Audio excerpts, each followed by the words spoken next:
You are beautiful, but you are hardworking, but you are prayerful, but the Lord will remove every but in your life, just as He did to Naaman.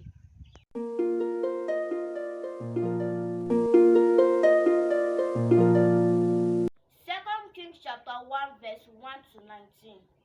Now Naaman was the commander of the army of the king of Aram. He was a great man in the sight of his master and highly regarded, because through him the Lord has given victory to Aram.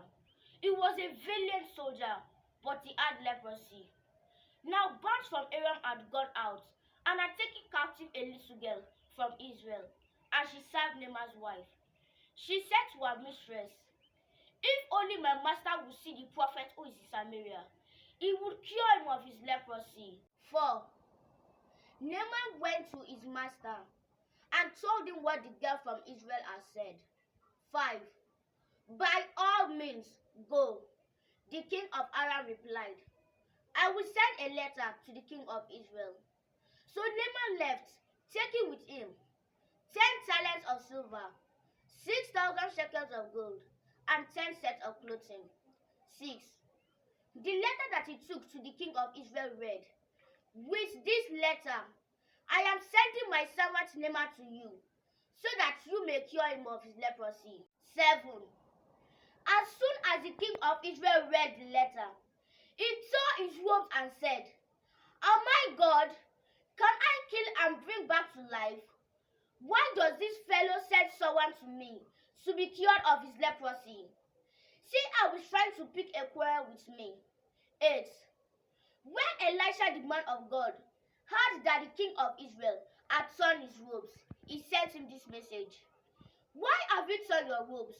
Make the man come to me, and he will know that there is a prophet in Israel." 9.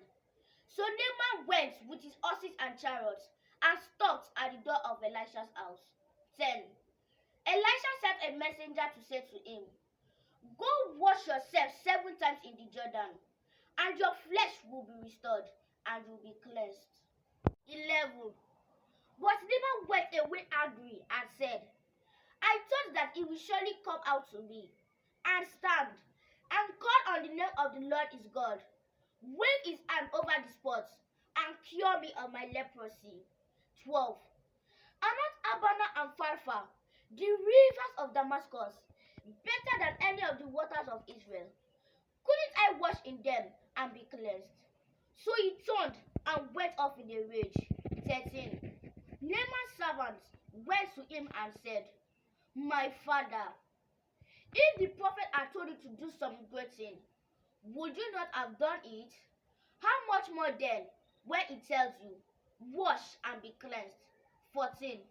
So he went down and dipped himself in the Jordan 7 times, as the man of God has told him, and his flesh was restored and became clean like that of a young boy. 15. Then Naaman and all his attendants went back to the man of God. He stood before him and said, "Now I know that there is no God in all the world except in Israel.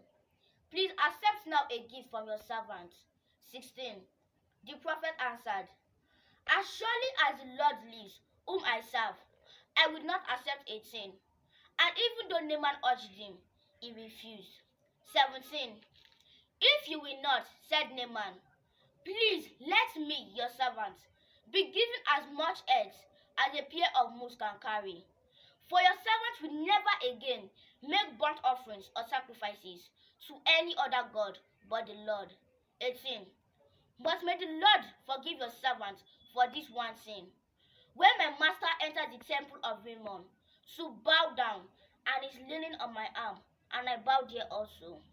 When I bowed down in the temple of Rimmon, may the Lord forgive your servant for this. 19. Go in peace, Elisha said.